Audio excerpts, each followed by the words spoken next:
Hello, Fiedelbogen here. To my fellow workers in the vineyard, worldwide, greetings. Today's talk is titled, The Practice of Rhetorical Discipline. Rhetoric is the art of persuasion.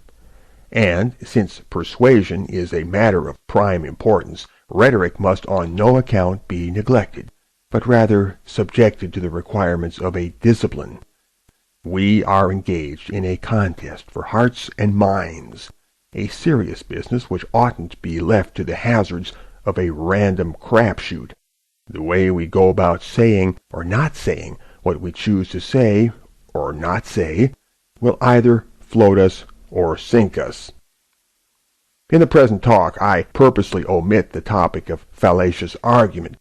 That topic has been worked over by so many writers already that I feel I can be of greater service if I limit myself to fields not so thoroughly plowed.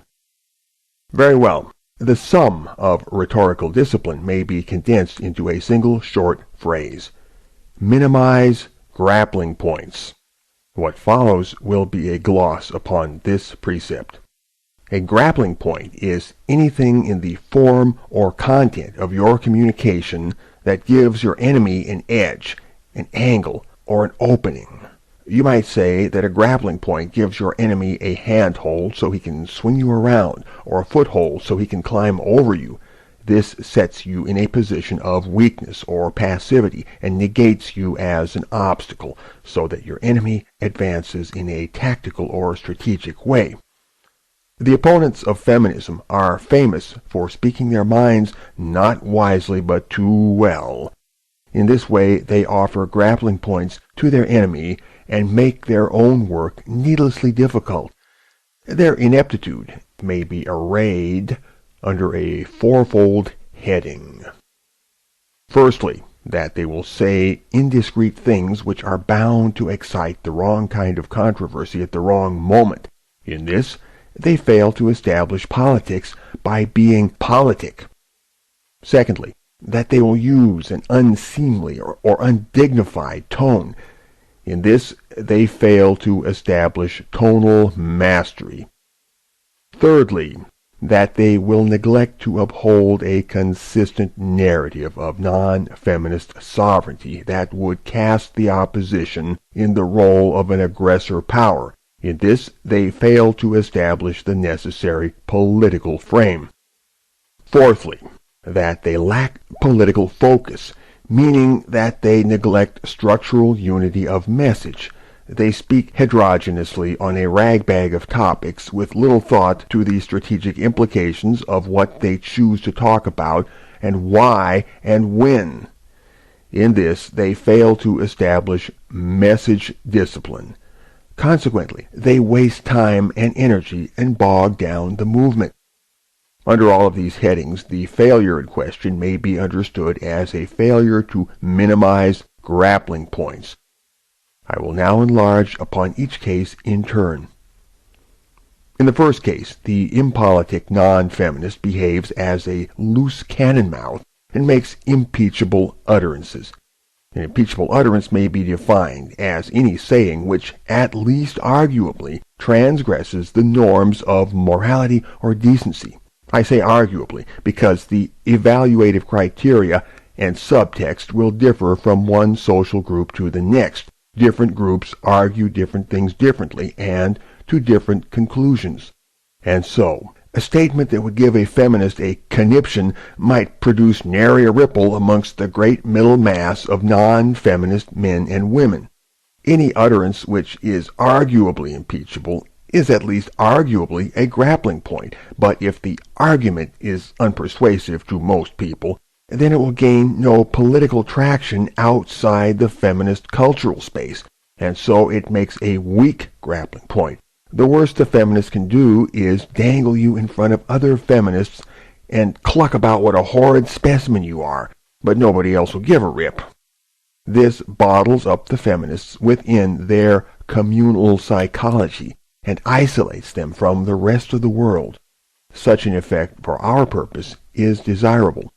But if you say something universally impeachable, something that would disturb nearly anybody, it makes a strong grappling point. The feminists can use it for political traction in the larger world. It does not bottle them up in their group psychology. It empowers them to reach out and touch someone other than themselves. Such an effect for our purpose is undesirable. So don't be a loose cannon mouth. You should frame your communication in a way that offers no universal grappling points. Alternately stated, a non-objectionable surface. We call this the common gaze standard because it plays to the psychic consensus of the great middle mass. One point remains to be considered. You might ask, how if I discipline my rhetoric to where even the feminists can find nothing impeachable about it? Is it worth my trouble to attempt this? And I would reply, possibly. It depends on how hard you want to work. So it is for you to weigh the advantage or disadvantage in a given case. To highlight just the advantage, note that mastery in this field could be a method of psychological warfare. A universally non-objectionable surface would leave the luckless feminist with almost nothing to use against you even in her own mind. That would cut off retreat into communal psychology. Each feminist would stand alone as a solitary individual, if you will, before the judgment seat. For many of them, any desperate escape would be preferable to such a desperate hell, and in many cases criminal behavior driven by rationalization seems a likely outcome. But until the feminists are ready to come clean, I would spare them no empathy. Empathy is for your friends. I turn now to the second case, which addresses the commonly seen failure to establish tonal mastery. An unseemly or undignified tone does not, in itself, entail either fallacious argument or impeachable utterance of any kind, although it might occur in tandem with these. But I call it a grappling point because, in the ad hominem rough and tumble of real-world polemic, contestants will frankly use it against you in that way, and which is more, they will do so to pragmatic effect, a point which bears consideration. A further consideration is that the way you say things often weighs a lot more than what you say. A discourse of considerable audacity may, if couched in a dry, nonchalant diction, pass altogether unremarked by the great middle mass, and even by quite a few feminists. What many people find objectionable in a given speaker or writer might be nothing more than, for example, that he sounds angry and disagreeable, and it's a turn-off. So, by the right combination of knowing what the target audience will bear hearing and intoning this suitably, you can make great headway and speak your mind far more boldly and candidly than you might think. There is, of course, an art of sounding angry. It can be done. However, you need to maintain artistic control and to apply the right effect knowingly, bending or breaking the rules in a calculated way with the proper sense of timing. Such is tonal mastery, but you are wiser to follow the rules until confident of breaking them masterfully. Whining is another unseemly and undignified tone. Indeed, it is arguably the worst of the lot, and ought to be eschewed. Whining may best be described as complaint for its own sake, accompanied by a keening vocal affect with a descending pitch. Like that. Now, although vocal affect is not present in writing, it is possible to achieve a written whine, perceived as such by others, if you do little else than complain endlessly. In order that you will not seem to be whining in either speech or writing, you should forbear to make emotionally fraught inventories of self-evident things. Thus, you ought simply to recite the bare facts in their bare factuality, and let that bare factuality paint the required picture by virtue of its intrinsic poignancy. This is akin to the advice given to writers to show but don't tell. Facts are weighty witnesses that will testify with overwhelming precision if you let them. A bare factual narrative packs the needful cargo on its own account and needn't be lumbered with pathos. I should add that feminists love to accuse their enemies of whining. I mean, they are keen to use that indictment for a grappling point in order to make mileage by mockery. But when you stop whining, they should start worrying, for it hints that you have gone to the next level of insurgency in your thoughts and are incubating serious plans. The subject of women often crops up in conjunction with both anger and whining, and when it does, the talk morphs into what some might loosely call misogyny. This is not strictly a matter of tone, but rather topic. Still, it is important to note the connection between women as a focus of discussion and the emotion that goes in step with this. I say it is important because the ramifications are politically consequential and relate to our study of grappling points. I turn now to the third case, that of neglecting to frame the political narrative in terms of non-feminist sovereignty. Such neglect has rhetorical consequences, for it sets you eternally on the defensive with any feminist you meet and continually reinforces the feminist construct. You might call it a grappling point a priori. The feminist war at its heart is a war of sovereignties. A certain cultural paradigm, feminism, has gone into a colonizing modality, intending to nullify the sovereignty of any other paradigm that gets in its way. And make no mistake, they all get in feminism's way. And so, the greatest non-feminist weapon we have is the knowledge of our own non-feminist sovereignty. No, the certainty of it. In good truth, we are the bulk of the universe, and the laws and principles of that realm work to our advantage more so than otherwise. Yes, the natural order has got our back, and we should so fully internalize this conviction that it will inform every act, every mood, and every gesture that we make. For the feminist colonization of our lives has been a massive aggression built on nothing better than sheer presumption. We ought to know this by now, and we ought to act like we know it. We should take a page from Marx and ruthlessly challenge everything about them and their world. And in the spirit of the Frankfurt Playbook, we should develop our own edition of critical theory and put it to work right away. Remember that the theory is to criticize, and true to that spirit, everything they presume to say or presume to know is fair game. When they say patriarchy or misogyny or sexism or wage gap or glass ceiling, we bounce back instantly with what patriarchy, what misogyny, what sexism, what wage gap, what glass ceiling. Yes, undermine them, deconstruct their categories and presuppositions non-stop. Be skeptical, be agnostical, demand explanations, never let up for one instant, never let them clear the runway. Feminism is not the world, which means, among other things, that feminism is not the intellectual world. Accordingly, they shall export none of their intellectual merchandise into our world without paying a good stiff tariff.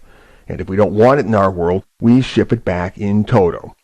And if we are scanning the horizon of political events, either current or historic, we shall impose the frame of non-feminist sovereignty upon discoverable feminist actions, and so classify all such actions as to their degree of aggression against us.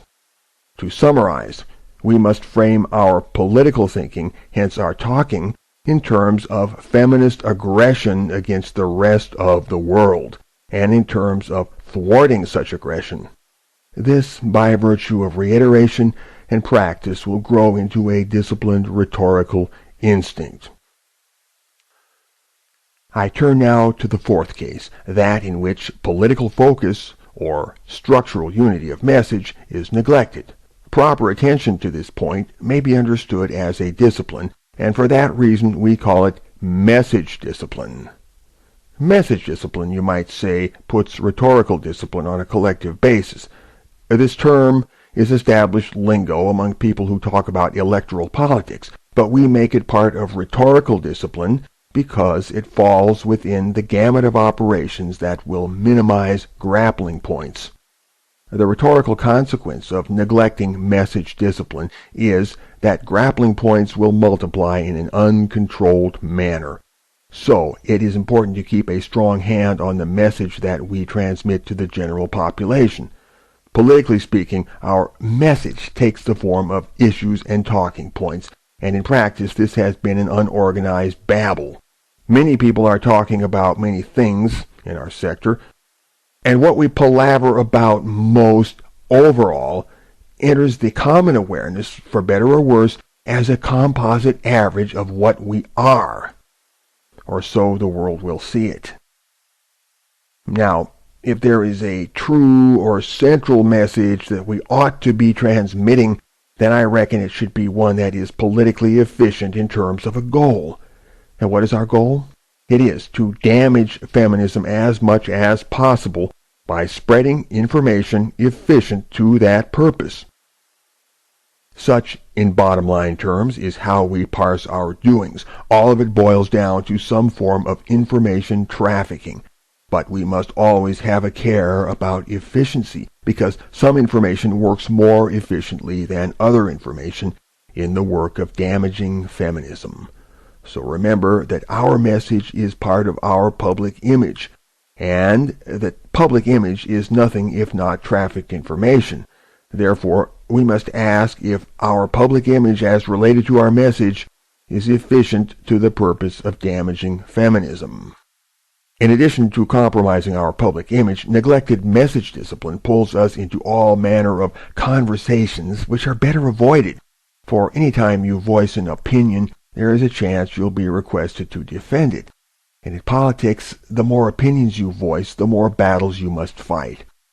Yes, the more you bite off, the more you must chew. One sees that as logical.